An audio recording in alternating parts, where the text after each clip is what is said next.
ఈశ్వర్ గారు, ముందుగా మీకు ప్యానెల్లో ఉన్న అందరికీ అట్లానే సాక్షి టీవీ ప్రేక్షకులకు నమస్కారాలు. ఇప్పుడు చంద్రబాబు నాయుడు గారు సంపద సృష్టించినట్టే.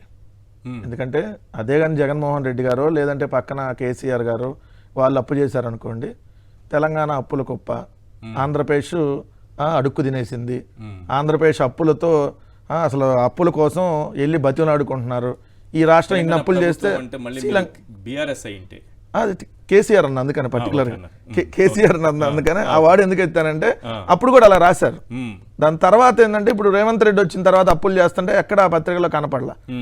అట్లానే ఇప్పుడు చంద్రబాబు నాయుడు గారు వచ్చినాక ఇప్పుడు 7,000 కోట్ల రూపాయలు ఆల్రెడీ మీరు ఇందాక డిస్ప్లేలో కనపడతా ఉంది. ఏదైతే 25వ తారీఖు ఏదైతే 11 సంవత్సరాల కాల పరిమితితో 7.34% ఏదైతే రేట్ ఆఫ్ ఇంట్రెస్ట్తో 1,000 కోట్ల రూపాయలు, మళ్ళీ అదే రోజు జూన్ 25నే 7.31 ఇంట్రెస్ట్ 20 ఏళ్లలో తీర్చేటట్టుగా 2,000 కోట్లు ఆల్రెడీ తెచ్చారు. రేపు జూన్ అంటే రేపు 2వ తారీఖున జూలై 2వ తారీఖున ఏదైతే 5,000 కోట్లకు సంబంధించి ఒక 1,000 కోట్లేమో 9 సంవత్సరాలు, ఒక 1,000 కోట్లేమో 12 సంవత్సరాలు, ఒక 1,000 కోట్లేమో 17 సంవత్సరాలు తీర్చేటట్టు, ఒక 1,000 కోట్లేమో 21 సంవత్సరాలకి కాలపరిమితి, ఇంకో 1,000 కోట్లేమో 24 సంవత్సరాల కాలపరిమితి 5,000 కోట్ల రూపాయలు. సో అంటే చంద్రబాబు నాయుడు గారు అధికారంలోకి వచ్చి కేవలం 3 వారాలు, 3 వారాల్లో 21 రోజుల్లో 7,000 కోట్ల రూపాయలు సంపదను సృష్టించేశాడు.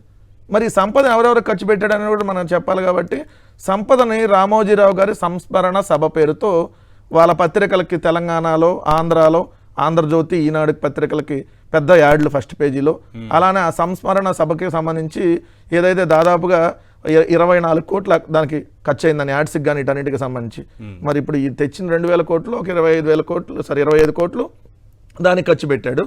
మళ్ళీ ఈరోజు ఏదైతే పెన్షన్ల పంపిణీ అనేటటువంటి కార్యక్రమానికి సంబంధించినటువంటి ఓన్లీ అడ్వర్టైజ్మెంట్కి సార్, ఓన్లీ అడ్వర్టైజ్మెంట్కి ఇదిగోండి డెక్కన్ క్రానికల్ మొదలు, డెక్కన్ క్రానికల్లో, the pioneer, Indian Express, Hans India, Hindu, Times of India, Visalaandhra, Vaartha, Prajasakti, Andhraprabha, ఈనాడు, ఆంధ్రజ్యోతి, ఒక సాక్షి తప్ప వీటన్నిటికీ యాడ్స్ ఇవ్వడానికి మరి ప్రధాన మెయిన్ పేజీలో యాడ్ అంటే తెలుసు కదా సార్ మీకు, దాదాపుగా కొన్నిటికైతే 1 కోటి రూపాయలు, కొన్నిటికి 70 లక్షలు, కొన్నిటికి 80 లక్షలు. సో ఇట్లాంటి యాడ్స్కి సంబంధించి ఖర్చు పెట్టడానికి, అంటే దీని పబ్లిసిటీ అనమాట. ఇలాంటి యాడ్స్ చేస్తేనేమో పవన్ కళ్యాణ్ లేడు, మోడీ కూడా లేడు. అయినా వాళ్ళు అడగరు కదా, వాళ్ళకి లేని బాధ మనకి కాదు కదా. ఇప్పుడు పూడి తిరుపతి రావు గారు అంటే కాదండి, వాళ్ళు అన్నారు పెన్షన్ లేదండి, ప్రతిదీ రాష్ట్ర ప్రభుత్వం ఖర్చు పెట్టేదానికి కేంద్రం వాటా ఇస్తున్నాం, మీ పేరులతో పథకాలు పెట్టేదేంటి, ఏం వైఎస్ఆర్ పేరు పెడతారా, దాంట్లో మోడీ వాటా లేదా, కేంద్ర ప్రభుత్వం వాటా లేదా, మరి వాళ్ళు పడితే ఇటువంటి ఎన్టీఆర్ ఇదేంటి సార్ భరోసా పింఛన్లు, మరి దీంట్లో మరి మోడీ గారు వాటా ఉంది కదా, మోడీ గారు కూడా ఇస్తున్నారు కదా దాంట్లో డబ్బులు. ఇప్పుడు బీజేపీ వాళ్ళు మొన్నటిదాకా 5 ఏళ్ళు మా మీద మాట్లాడారు కదా, ఇప్పుడు వాళ్ళు ఏం సమాధానం చెప్పాలి కనీసం. మరి ఇలాంటి పేర్లు ఎన్టీఆర్ పేరుతో పెడితే ఎందుకు పెడుతున్నారని, అదేంటండి ఒక పార్టీ నాయకుల పేర్లు ఎందుకు పెడతారని వాళ్ళు ఎందుకు అడగరు. సో ఇలా ఈ సంపద సృష్టి తిరుపతిరావు గారికి లేదంటే భారతీయ జనతా పార్టీ నాయకులకి చంద్రబాబు నాయుడు గారు ఏం చేసినా ఆనందం, సంబరం. చంద్రబాబు నాయుడు గారు పెద్ద విధనరీ, ఎందుకంటే ఇప్పుడు అప్పులు తెచ్చాడు కాబట్టి. అప్పులు తెస్తే విధనరీ సార్, మీకు అర్థం కావట్లేదు. చంద్రబాబు నాయుడు గారు మీరు ముఖ్యమంత్రి అయ్యారు ఈ రాష్ట్రానికి, ప్లీజ్ అండి మేము అప్పులు ఇస్తాం రాస్తారు రేపు పొద్దున పత్రికల్లో. జగన్ గారు వెళ్ళేమో అడుక్కున్నాడు అప్పులేమని, అదే చంద్రబాబు నాయుడు గారు అయితే చంద్రబాబు నాయుడు గారిని బతిలాడిస్తున్నారు వాళ్ళు వద్దన్న. సార్ మీరు తీసుకోండి, మీరు ఒక పెద్ద విజనరీ, సో మీరు ఇదిగోండి మీకు ఇస్తున్నాం 5,000 కోట్లు ఇస్తాం, 2,000 కోట్లు ఇస్తాం, కావాలండి ఇంకా అడగండి, ఇంకా మీకు ఎంత కావాలో అప్పు అడగండి అని చెప్పి బతిమలాడుతున్నా ఆంధ్రప్రదేశ్ కి అప్పులు ఇవ్వటం కోసం. దేశంలో ఉన్న బ్యాంకులతో పాటు మొత్తం ఏదైతే రిజర్వ్ బ్యాంక్ నుంచి అందరూ కూడా బతిమలాడి ఇస్తున్నారు. అప్పులో లేకపోతే సంపద సృష్టో ఏదో ఒకటి పెట్టుబడి సాయం ఖరీఫ్ మీరు ఎన్నప్పుడు ప్రతి మే జూన్ కల్లా వారికి పెట్టుబడి సాయం ఎంత ఇవ్వాలో అందిస్తూ వచ్చారు. ఈ రోజు వరకు పెట్టుబడి సాయం ఊసే లేదు. ఇక మే జూన్ ఇది విద్యా దీవెన వసతి దీవెనకి సంబంధించినటువంటి టైంగా మీరు క్యాలెండర్ పెట్టుకొని ఆ డబ్బులు కూడా వేసేసారు.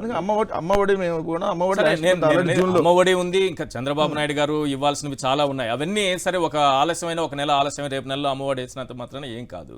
కానీ సర్టిఫికేట్ రావు కదా నెక్స్ట్ కోర్సుకి వెళ్ళాలంటే పిల్లలు. ఇప్పుడు చంద్రబాబు నాయుడు గారు చెప్పేస్తారు కాలేజీలకు ఫోన్లు చేసి, అమ్మఒడి లాంటిది తల్లి వందనం అన్నారు, ఈ మంత్ కాకపోతే నెక్స్ట్ మంత్ ఇస్తారు, పెద్ద నష్టం ఏమి జరగకపోవచ్చు ఏదైనా దానివల్ల.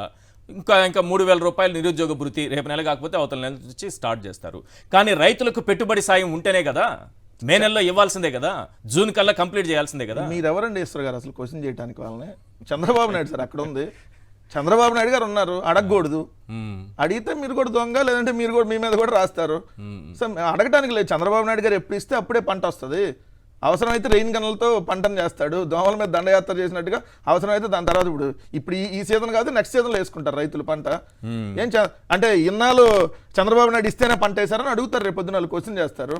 ఏమండి మేము పెట్టుబడి సాయం 4 రోజులు లేట్ అయితే మీరు పంటలు వేసుకోలేరా, ఇన్నాళ్ళ నుంచి మీరు పంట పండించలేదా అని పొద్దున రివర్స్లో ఉల్టా క్వశ్చన్ అడుగుతారండి, ఉల్టా మన మీద అడుగుతారు. సో మీరు అట్లాంటి అడగటానికి లేదు, భరించాల్సిందే.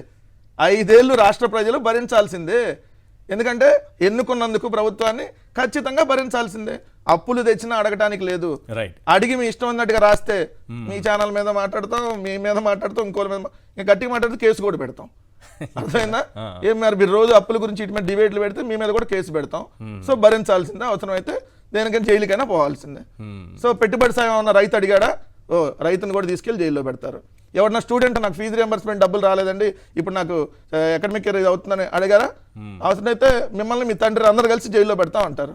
సో వాళ్ళ సిద్ధాంతం అదే కదా. అలా చేశారు 2014-19 మధ్య. మళ్ళీ దానికి మించి కొనసాగుతుంది, సేమ్ రిపీట్ అవుద్ది. ఇది కనపడతా ఉంది కదా సేమ్.